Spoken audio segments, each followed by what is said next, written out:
Dinilay ng Kongreso ang pag-impeach kay VP Sara Duterte, tila biglang prumeno naman ang Senado. Binuhusan na ni Senate President Chis Escudero ng malamig na tubig ang nag-iinit na issue ng impeachment ni VP Sara. Ang sabi po ni Escudero, walang mangyayaring impeachment trial sa Senado habang ito po ay naka-session break. Pwede lang daw kasi i-convene ang Senate Impeachment Court habang naka-session pa ang Senado. Anong problema doon? Dahil bagamat na-impeach na ng Kongreso si VP Sara Duterte, paparting pa lamang ang mas mahabang proseso. Ang impeachment po ay pagsasakal pa lamang o yung paghanap ng probable cause para sa pag-file ng isang kaso. Siyempre, ang mas mahaba talaga ay ang mismong paglitis ng korte. At ang may trabaho po niyan ay ayon sa konstitusyon ay ang ating Senado.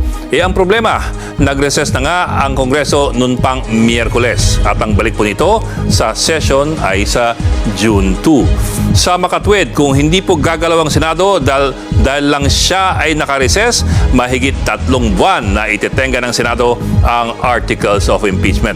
Mauna pa po ang 2025 elections. Ang tanong, bawal nga ba mag-convene ang Senado bilang impeachment court habang ito po ay naka-recess? Ang problema, ang detalye na ito ay hindi po binabanggit sa konstitusyon or sa Senate rules.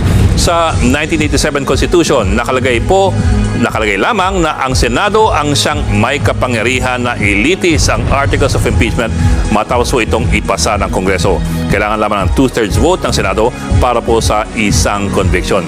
Pero pwede bang mag-delay ang Senado sa kanyang paglilitis? Sa Article 11 Section 3 ng Konstitusyon, ito po yung nakalagay.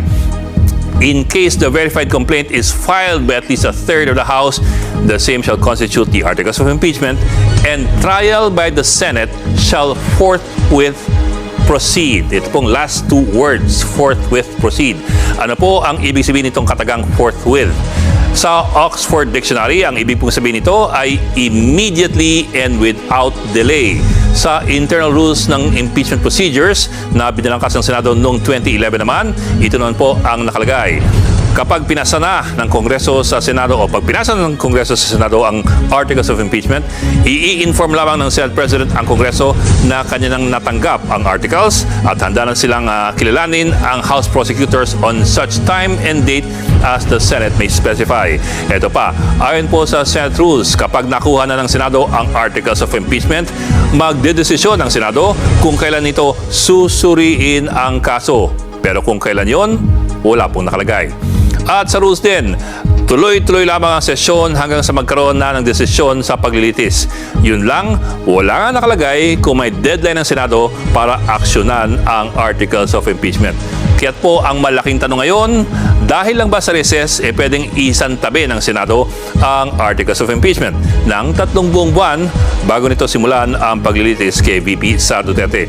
Ang sabi kasi ni Senate President Chis Escudero, pwede lamang magpatawag ng special session ng Pangulo para sa mga priority bills at hindi po para sa impeachment. Sa panig naman ng Malacanang, sinabi ng Pangulo na bukas siyang magpatawag ng special session basta't hihilingin ito ng Senado.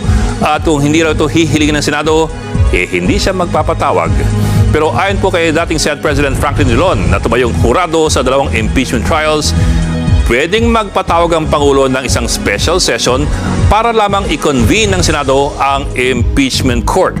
Ayon sa Article 6, Section 15 ng Konstitusyon, pwede ipatawag ng Pangulo anumang oras sa isang special session ang Kongreso.